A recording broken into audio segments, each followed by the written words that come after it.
Selamat pagi. Tahukah kamu bahwa manusia yang lanjut usia, yang tangannya gemetar, kakinya gemetar, itu merupakan penyakit Parkinson. Apa itu Parkinson? Adalah penyakit yang diakibatkan oleh berkurangnya neurotransmitter dopamin. Berikut ini kita akan masuk materi sistem koordinasi, submateri, sistem saraf, dan alat indera. Minggu lalu kita sudah membahas mengenai sistem ekskresi pada hewan. Adapun tujuan dari pembelajaran kita kali ini adalah agar kamu dapat mencari informasi, mengakses mengenai sistem saraf pada manusia dan alat indera. Perhatikan penjelasan pada materi berikut ini dan jangan lupa buku biologimu selalu ada di sampingmu untuk literasi lebih lanjut. Baiklah anak-anak ibu, kali ini kita akan masuk materi sistem koordinasi dan alat indera. Sistem koordinasi yang akan dibahas di sini adalah sistem saraf. Baca buku biologi Grafindo. Yang pertama, kita akan membahas mengenai sistem saraf pada manusia. Fokus dan perhatikan video dengan baik. Susunan sistem saraf pada manusia dibedakan menjadi sistem saraf pusat dan sistem saraf tepi. Sistem saraf pusat terdiri dari otak dan sumsum tulang belakang atau medula spinalis. Otak dibedakan menjadi 3 bagian utama, yaitu otak besar, cerebrum, otak kecil, cerebellum, dan sumsum lanjutan atau medula oblongata. Kemudian, untuk sistem saraf tepi dibedakan menjadi saraf somatis atau saraf sadar dan saraf otonom, saraf tidak sadar. Saraf somatis terdiri dari 12 pasang saraf otak atau saraf kranial, 31 pasang saraf sumsum tulang belakang atau saraf spinal, dan yang terakhir adalah saraf otonom atau saraf tak sadar dibedakan menjadi saraf simpatik dan saraf parasimpatik. Baiklah anak-anak ibu, kita akan membahas terlebih dahulu mengenai sistem saraf pusat yang terdiri dari otak dan sumsum tulang belakang. Otak manusia diperkirakan mencapai 2% dari berat tubuh, mengkonsumsi 25% oksigen, dan menerima 1,5% darah dari jantung. Otak tersusun dari 100 miliar neuron atau sel saraf yang memungkinkan tubuh dapat mengalami emosi, berpikir, mengatur keadaan tubuh, dan lain-lain. Nah, otak manusia itu memiliki pelindung. Pelindung utamanya itu adalah tengkorak. Di bagian dalam otak terdiri dari 4 lapisan utama: dura mater lapisan luar, arachnoid lapisan tengah, subarachnoid lapisan di bawah arachnoid, dan pia mater adalah lapisan paling dalam. Kita akan bahas mengenai otak besar atau cerebrum. Bagian luar tersusun dari substansi abu-abu yang disebut sebagai korteks cerebral. Sedangkan bagian dalam tersusun dari substansi putih yang disebut sebagai nukleus basal atau ganglia basal. Untuk bagian luar tadi atau korteks cerebral, 80% dari total massa otak dengan ketebalan 5 mm. Terbagi menjadi 2 belahan dengan tiap belahan terdiri atas 4 lobus terpisah. Setiap hemisfer atau belahan memiliki visura dan sulcus. Kemudian untuk bagian dalam, pusat untuk koordinasi motor. Jika bagian ini rusak, seseorang akan pasif dan tidak mampu bergerak. Nah, kita akan membahas mengenai area fungsional korteks cerebral tadi atau bagian luar. Area ini terdiri dari area olfaktori primer pada medial lobus dan berkaitan dengan indera penciuman. Kemudian area gustatory pada lobus parietal sebagai persepsi rasa, bagian ubun-ubun ini ya nak. Kemudian area asosiasi dibedakan menjadi frontal, itu pada lobus frontal sebagai pusat intelektual fisik. Kemudian area asosiasi visual pada lobus occipital, ini bagian belakang ya, dan temporal itu samping sebagai pusat interpretasi visual dan auditori. Kemudian area asosiasi somatik pada lobus parietal, ubun-ubun ya, sebagai pusat interpretasi bentuk dan tekstur objek. Dan yang terakhir adalah asosiasi wicara Wernicke pada superior lobus temporal sebagai pusat bahasa dan wicara. Masih bicara bagian otak, yaitu diencephalon, terletak di antara cerebrum, otak besar, dan otak tengah, tersembunyi di balik hemisfer cerebral. Hemisfer artinya belahan ya. Nah, bagian-bagiannya terdiri dari talamus, hipotalamus, dan epitalamus. Talamus berfungsi menerima dan meneruskan impuls ke korteks otak besar. Hipotalamus mengendalikan sistem saraf otonom, pusat pengaturan emosi. Jadi emosi kamu itu berada di hipotalamus. Memengaruhi keseluruhan sistem endokrin. Endokrin itu sistem hormon ya. Epitalamus merupakan pita sempit jaringan saraf yang membentuk atap di encephalon dan berperan dalam dorongan emosi. Ingat, diencephalon terdiri dari talamus, hipotalamus, dan epitalamus. Next, mesencephalon atau otak tengah. Otak pendek yang menghubungkan pons dan cerebellum otak kecil. Otak tengah, pons, dan medula oblongata disebut batang otak. Berfungsi sebagai jalur penghantar dan pusat refleks serta meneruskan informasi penglihatan dan pendengaran. Next, pons paroli atau jembatan Farol. Hampir seluruh bagiannya tersusun dari substansi putih yang berisi serabut saraf yang menghubungkan otak kecil bagian kiri dan bagian kanan, serta menghubungkan otak besar dan sumsum tulang belakang. Fungsi dari pons paroli adalah untuk mengatur frekuensi dan kekuatan bernafas. Next, medula oblongata atau sumsum lanjutan. Bagian yang menjulur dari pons hingga medula spinalis dengan panjang kurang lebih 2,5 cm.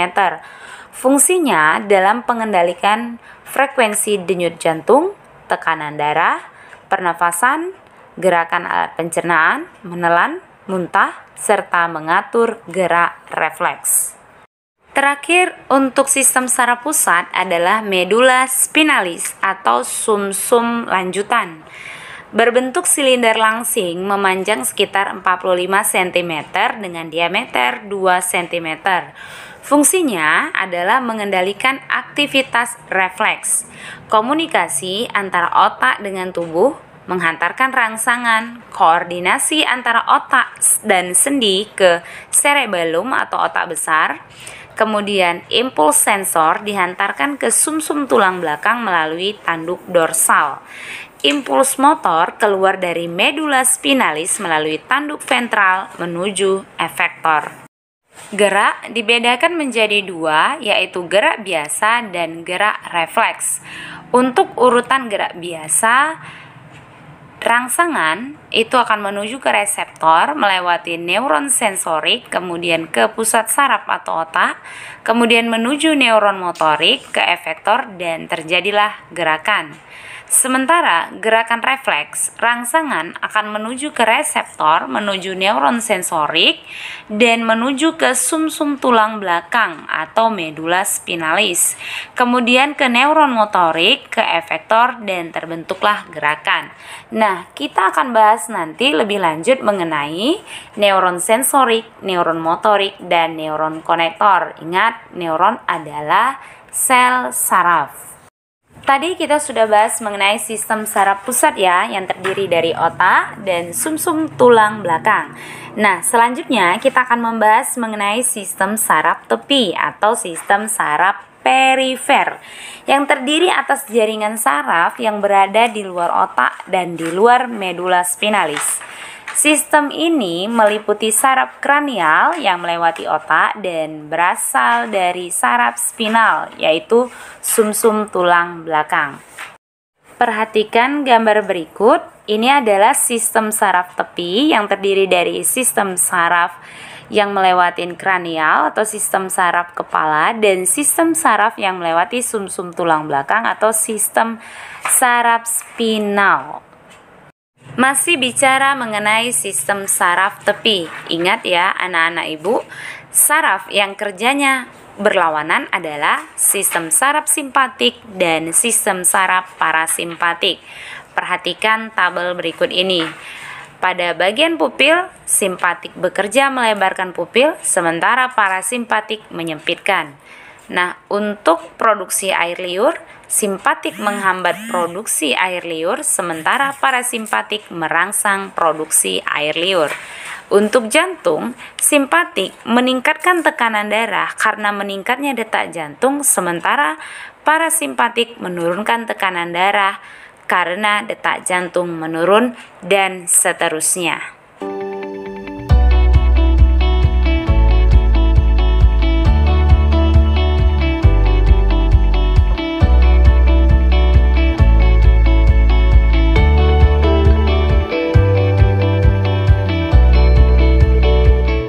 Nah, anak-anak ibu, otak itu tersusun dari neuron atau sel saraf.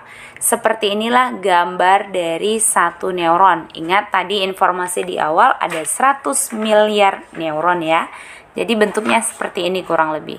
Dalam satu sel saraf terdiri dari beberapa bagian, yaitu dendrit, merupakan tonjolan pendek yang menghantarkan rangsangan dari reseptor ke badan sel. Kemudian badan sel menerima rangsang dari dendrit dan menghantarkannya ke akson. Akson menerima rangsang dari badan sel dan menghantarkannya ke sel saraf yang lain. Kemudian terdapat inti sel, mengatur segala aktivitas sel saraf. Ada nodus Ranvier, mempercepat jalannya rangsang. Kemudian terdapat sinaps, itu namanya ujung akson. Sinapsis itu adalah kumpulan sinaps atau celah antara ujung akson dan dendrit. Sinapsis atau sinaps ya, merupakan pertemuan antara ujung akson neuron pengirim dan dendrit atau sel badan neuron penerima. Nah, ruang sempit antar sinaps itu disebut sebagai celah sinaps atau dikatakan synaptic gap atau cleft. Nah, perhatikan gambar yang di sebelah kanan. Itu terdapat celah kecil, itulah yang dikatakan sebagai celah sinaps ya. Nah, gambar yang di sebelah kiri itu adalah hubungan antara ujung akson dengan ujung dendrit tadi. Rangsangan bisa sampai ke otak itu melalui sel saraf yang ada di dalam otak, yaitu antara sel saraf yang satu dengan sel saraf yang lain, sehingga dikatakan sebagai mekanisme transmisi rangsangan saraf di sinaps. Nah, neurotransmitter atau zat yang akan disampaikan ke sel saraf yang lain itu berada di dalam vesikula. Nah, kamu perhatikan gambar. Rangsangan dari akson yang berupa neurotransmitter itu akan diantarkan menuju ke ujung dendrit atau dikatakan sebagai postsinaps. Nah, kamu perhatikan gambar dengan baik. Selanjutnya, kita akan membahas mengenai sistem indera pada manusia. Manusia memiliki 5 sistem indera, yaitu mata, penglihatan, hidung, penciuman, telinga, pendengaran, lidah, pengecap, dan kulit peraba atau dikatakan sebagai five sense. Kita akan bahas terlebih dahulu mengenai indera penglihatan atau mata. Nah, pada mata kita terdiri atas bagian kornea yang menerima cahaya langsung dari luar. Kemudian ada iris yang berfungsi untuk menebal dan menipis kalau ada cahaya yang masuk. Kemudian ada pupil mengatur banyak sedikitnya cahaya yang masuk. Kemudian ada lensa mata yang memiliki daya akomodasi bisa mencembung dan memipih. Ada retina yang menangkap cahaya yang akan diteruskan ke saraf mata, dan saraf mata meneruskan rangsangan menuju saraf pusat yang ada di otak. Perhatikan gambar bagian-bagian mata berikut ini, lihat dan cermati.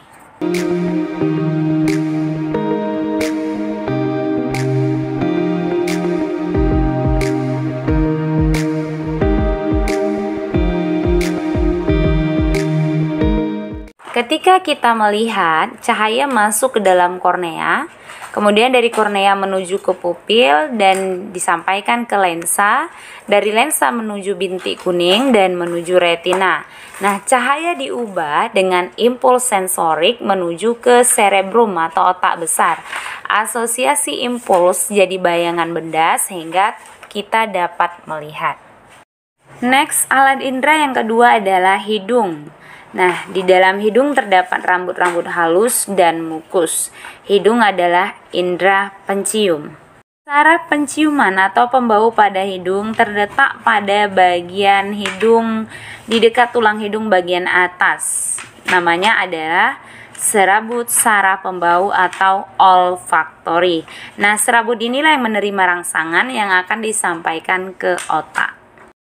Selanjutnya yang ketiga adalah indera pendengaran, yaitu telinga. Terdiri dari 3 bagian utama, yaitu telinga luar, telinga tengah, dan telinga bagian dalam. Telinga luar terdiri dari daun telinga dan saluran telinga. Telinga tengah itu berfungsi mengalirkan getaran suara dari gendang telinga menuju ke rongga telinga bagian dalam. Dan untuk telinga dalam terdapat yang namanya saluran Eustachius dan cochlea atau rumah siput. Mekanisme mendengar. Gelombang bunyi masuk ke dalam telinga, kemudian menggetarkan gendang telinga. Nah, getaran ini akan diteruskan oleh ketiga tulang pendengaran ke jendela oval. Nah, getaran pada jendela oval diteruskan ke cairan limfa di saluran vestibulum. Getaran cairan tadi akan menggerakkan membran Reissner dan menggetarkan cairan limfa dalam saluran tengah. Nah, perpindahan getaran cairan limfa di dalam saluran tengah menggerakkan membran basiler yang dengan sendirinya akan menggetarkan cairan dalam saluran timpani. Getaran pada membran basiler akan menggerakkan sel-sel rambut. Nah, sel rambut akan menyentuh membran tektorial. Terjadi rangsangan atau impuls, dikirim ke pusat pendengaran di otak melalui saraf pendengaran dan terdengarlah suara. Yang keempat adalah indera pengecap, yaitu lidah. Mempunyai reseptor khusus yang berkaitan dengan rangsangan kimia. Organ tersusun dari otot. Nah, permukaan lidah dilapisi dengan lapisan epitelium yang banyak mengandung kelenjar lendir dan reseptor pengecap berupa tunas pengecap.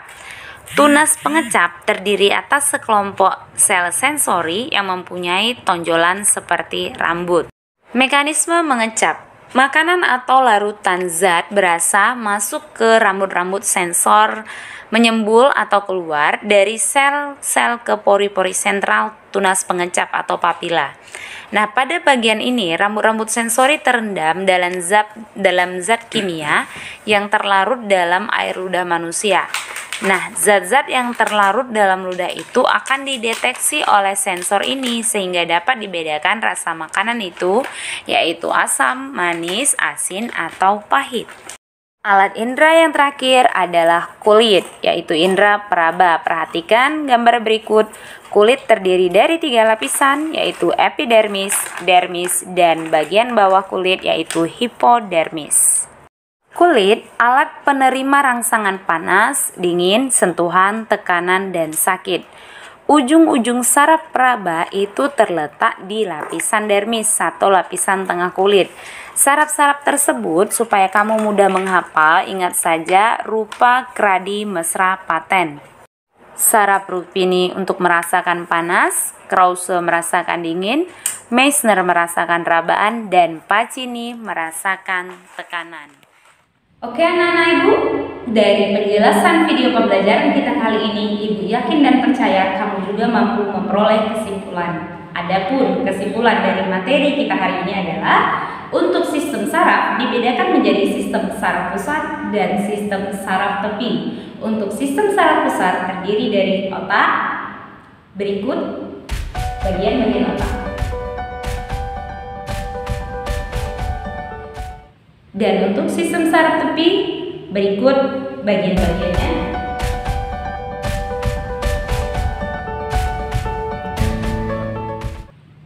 Dan terakhir, mengenai alat indera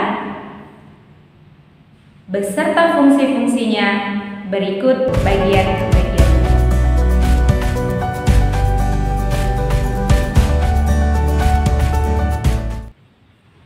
Baiklah anak-anak Ibu, persiapkan dirimu untuk materi kita selanjutnya. Sampai di sini pertemuan kita kali ini. Jangan lupa selalu jaga kesehatan, gunakan masker, cuci tangan, jaga jarak, ingat pesan Ibu, dan salam literasi.